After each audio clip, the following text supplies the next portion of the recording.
नमस्कार, मैं doctor Mukesh Kumar Sharma, associate professor in zoology, SPC government college Ajmer. आज मैं आपको सेल मेम्ब्रेन के स्ट्रक्चर एंड फंक्शंस के बारे में बताऊंगा। Outline of lecture. What is cell membrane? What is the chemical composition of the cell membrane? What is the structure of cell membrane? What are functions of cell membrane and models of cell membrane? So इस प्रकार से मैं अपने lecture को in 5 different part में divide कर रहा हूं।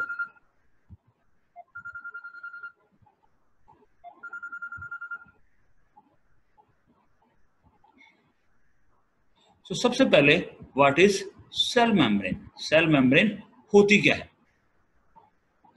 So cell membrane is a biological membrane that's separating the inner of a cell from the outside environment. It is also called the plasma membrane or plasma lemma. यानी क्या है basically cell membrane होती क्या है? यदि हम देखें तो सेल मेम्ब्रेन क्या कर रही है? एक ये बायोलॉजिकल मेम्ब्रेन है जो कि कोशिका के आंतरिक भाग को बाहरी जो एनवायरनमेंट होता है उससे अलग करती है। इसे हम प्लाज्मा मेम्ब्रेन अथवा प्लाज्मा लेमा भी कहते हैं। The cell membrane has been given different specific names based on their lipid and protein composition, such as sarcolemma in myocytes and oolemma in oocytes. यानी मसल सेल जो होती है उसमें इसको सार्कोलेमा कहते हैं, जबकि oocytes में इसको oolemma कहा जाता है। These are the selectively permeable membrane that is made up of lipid bilayer inclusive of membrane proteins which delimits all prokaryotic and eukaryotic cells. ये बड़ा इंपॉर्टेंट है। ये क्या होती है? बेसिकली सेलेक्टिवली परमेबल होती हैं, जो कि लिपिड बायलेयर से बनी होती है जिसमें प्रोटीन भी उपस्थित होता है। और ये क्या करती है? बेसिकली प्रोकैरियोटिक और यूकैरियोटिक जो सेल्स होती हैं उसको चारों ओर से कवर्ड रखती है। In prokaryotes and plants, the plasma membrane is an inner layer of protection bounded to the inner side of a rigid cell wall. Eukaryotes lacks this external layer of protection or the cell wall. In eukaryotes, the membrane also forms boundary of cell organelles. यदि हम prokaryotes और plants देखें तो basic होता क्या है? वो उसमें जो प्लाज्मा मेम्ब्रेन होती है वो एक सेल वॉल जो बड़ी रिजिड होती है उससे घिरी हुई होती है, जबकि यूकैरियोट्स में इस जो एक्सटर्नल लेयर जो प्रोटेक्शन होती है या अपन कहते हैं सेल वॉल जो होती है उसका अभाव होता है। यूकैरियोट्स में जो मेम्ब्रेन होती है वो क्या करती है? वो सेल ऑर्गेनल्स की बाउंड्री का भी निर्माण करती है। It appears in thin sections with the electron microscope as triple layered structure about 7.5 to 10 nanometer thick. यदि हम इसके इलेक्ट्रॉन माइक्रोस्कोपिक स्ट्रक्चर देखें तो ये एक त्रिस्तरीय संरचना के रूप में दिखाई देती है जिसकी मोटाई 7.5 से 10 नैनोमीटर होती है। ये जो सेल मेम्ब्रेन जो टर्म है वो सी नगेली एंड सी क्रैमर ने 1855 में दी थी, तथा प्लाज्मा लेमा जो टर्म है वो जे क्यू प्लॉवे ने 1931 में दी थी। अब इसका केमिकल कंपोजिशन क्या होता है? केमिकल कंपोजिशन में केमिकली बेसिकली होता क्या है? केमिकली जो प्लाज्मा मेम्ब्रेन होती है ना वो डिफरेंट ऑर्गेनलीज में प्रोटीन्स, लिपिड्स एंड कार्बोहाइड्रेट्स की बनी होती है, लेकिन इसका जो रेशियो होता है वो बड़ा डिफरेंट होता है। जैसे यदि हम देखें ह्यूमन रेड ब्लड सेल्स की जो प्लाज्मा मेम्ब्रेन होती है उसमें प्रोटीन्स 52% पाए जाते हैं, लिपिड्स 40% पाए जाते हैं तथा कार्बोहाइड्रेट्स 88% पाए जाते हैं। यदि हम डिफरेंट सेल मेम्ब्रेन देखें तो माइलिन जो नर्व सेल्स होती है उसमें प्रोटीन 18% होता है, लिपिड 79% होता है तथा कार्बोहाइड्रेट 3% होता है। यदि हम माउस के लीवर की यदि प्लाज्मा मेम्ब्रेन देखें तो उसमें प्रोटीन 44%, लिपिड्स 52% और कार्बोहाइड्रेट 4% होता है। इसी तरीके से अमीबा की प्लाज्मा मेम्ब्रेन में protein 54%, lipid 42% and carbohydrate again 4% होता है। ह्यूमन की इरिथ्रोसाइट्स का मैं बता चुका हूं आपको।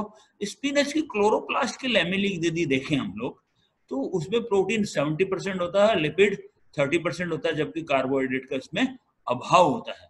और माइटोकॉन्ड्रियल इनर मेम्ब्रेन जो होती है उसमें भी कार्बोहाइड्रेट एब्सेंट होते हैं, जबकि प्रोटीन 76% होता है और लिपिड 24% होता है। यदि हम लिपिड्स देखें so there are 4 major classes of lipids are commonly present in the plasma membrane. First is phospholipids जो कि most abundant होती है, second is sphingolipids, third is glycolipids and fourth one is sterols जो कि cholesterol की forms में होता है। All of them are amphipathic means सारे के सारे एम्फीपैथिक होते हैं, मीन्स इनमें दो डोमेन्स पाए जाते हैं, one is hydrophobic, another one is hydrophilic. Cholesterol is abundant in mammalian cells and is absent in prokaryotic cells. ये जो कोलेस्ट्रॉल होता है मैमेलियल सेल में पाया जाता है, जबकि प्रोकैरियोटिक सेल्स में ये एब्सेंट होता है। प्रोटीन्स यदि हम देखते हैं तो प्लाज्मा मेम्ब्रेन कंटेन्स 50% प्रोटीन्स, और यदि अमाउंट एंड टाइप होता है जो इसका वो वेरिएबल होता है डिफरेंट सेल्स में। माइलिन सेल्स में 25% प्रोटीन्स होती है और इंटरनल मेम्ब्रेन जो कि माइटोकॉन्ड्रिया और क्लोरोप्लास्ट की होती है उसमें 50% प्रोटीन होती है, 50% प्रोटीन उसमें उपस्थित होती है। According to the position in the plasma membrane the proteins falls into two main types. कौन से?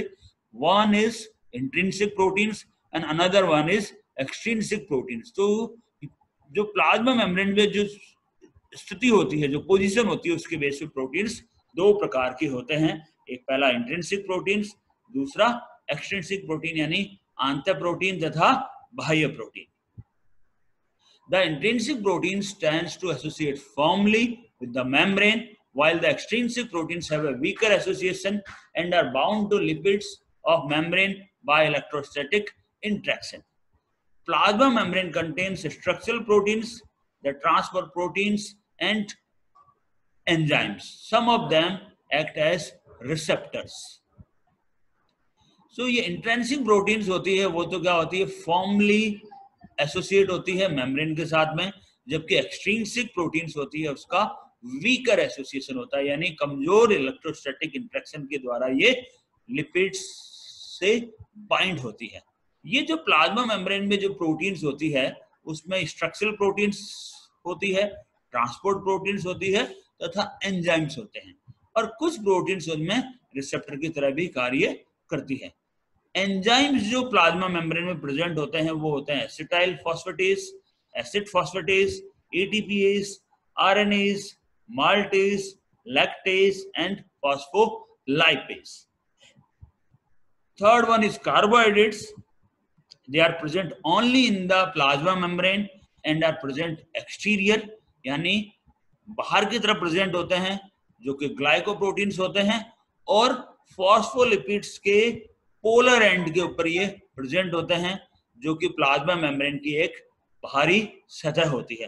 तो ये फॉस्फोलिपिड के यानी एक्सटीरियर प्रेजेंट होते हैं बेसिकली ये, और फॉस्फोलिपिड के पोलर एंड्स के पास में पाए जाते हैं, जो कि प्लाज्मा मेम्ब्रेन की बाह्य सतह होती है। तो इस प्रकार से कार्बोहाइड्रेट्स जो कि ग्लाइकोप्रोटीन की फॉर्म में पाए जाते हैं ये उपस्थित होते हैं। फॉस्फोलिपिड्स, फॉस्फोलिपिड्स क्या होता है basically? These are the molecules that has one is polar head, this one, and non-polar tails. So the polar head is charged and hydrophilic. ये जो polar head है ये कैसा है? हाइड्रोफिलिक है। That facing outwards contains a phosphate group and glycerol.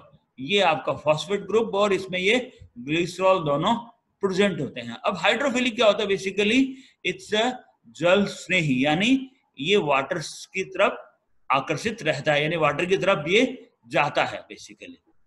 The non polar tails are hydrophobic that hates water, facing inwards contain two fatty acid chains that are non-polar.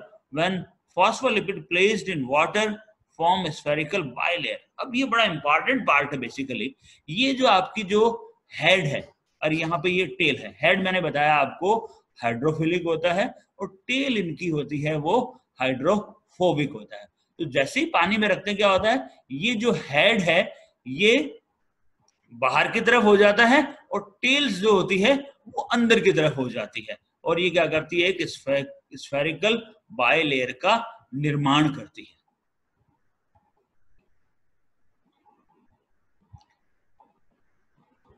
यदि हम इसके cholesterol को देखें, मेम्ब्रेन कोलेस्ट्रॉल को, so the amount of cholesterol may vary with the type of membrane, यानी membrane की अनुसार जो कोलेस्ट्रॉल की जो मात्रा होती है वो भिन्न भिन्न होती है। Plasma membrane have nearly 1 cholesterol पर फॉस्फोलिपिड मॉलिक्यूल। एक फॉस्फोलिपिड मॉलिक्यूल में कोलेस्ट्रॉल का जो मात्रा होती है वो एक होती है, यानी एक फॉस्फोलिपिड का मॉलिक्यूल है, यहाँ पे एक फॉस्फोलिपिड एक कोलेस्ट्रॉल प्रेजेंट है, यानी एक फॉस्फोलिपिड में एक कोलेस्ट्रॉल प्रेजेंट होता है। यहाँ पे ये देखिए आप, ये दसा हुआ है कोलेस्ट्रॉल, इसके स्ट्रक्चर देखिए, ये फॉस्फोलिपिड्स है। तो इस प्रकार से कोलेस्ट्रॉल इसमें पाया जाता है।